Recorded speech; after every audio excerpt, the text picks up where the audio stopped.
First, let's not forget, friends, that the Apostle S and the majority of Christians of the time who saw Jesus as the true prophet of their time, if not of time, were of Hebrew and Jewish blood. And there were many others of Hebrew and Jewish blood and origin who believed John the Baptist was the true prophet. And there were many more Jews who saw both of them not as prophets but simply two men who had nothing more than silver-tongued south and back street preachers, and if they couldn't button their tongues then it was better for all that their tongues be torn from the root, seeing their idea as dangerous to the very fabric of the Hebrew and Jewish belief system and those Jews who held power and sway over the 13 tribes of Israel, and for this both would be punished beyond belief. And then there was the Islamist who believed Muhammad was the one true prophet. Now the Hebrew, the Jew, the Israelite, the Christian, the Islamist and the Muslim all claim origin from the tribe of Abraham, the old ram, and that's why it's my belief that one man's belief is his own. Thanks for your time, friend S. Yes. They believe he was just one of many wandering preachers and wonder workers of the period, and not of any religious significance. There are Jewish writings which mention him as having been a very intelligent student, but having pissed off the rabbi who was teaching him because he had a ribald sense of humor and kept goofing off. The final straw was supposedly when teacher and student stayed overnight at an inn, and you need to know that there's no neuter gender in Hebrew, so that the word for an inn and a female innkeeper are the same. Supposedly, as they left the next morning, the rabbi said, "What a beautiful inn," and the teenage Jesus replied, "Yes, but it's a pity she has a squint." Yes, they accepted Jesus as a false prophet. Greater than the Messiah will bring all the Jews to fully obey the Torah. Anyone trying to change that is a false prophet and should be killed.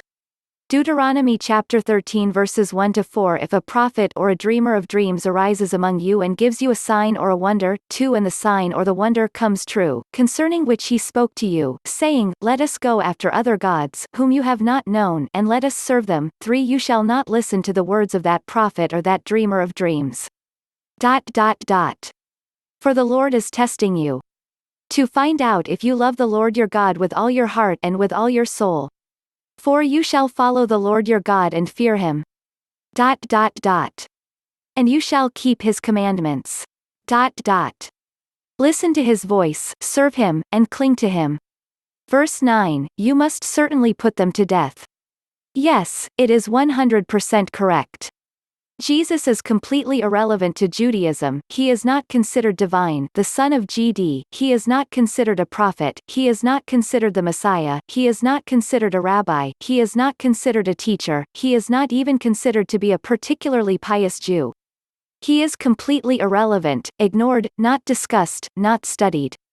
Any Jew who does come to believe in Jesus has become a Christian, cut themselves off from the Jewish people and religion, and falls into the category of those whose souls will be cut off from GD and the Jewish people in the world to come as per the Torah.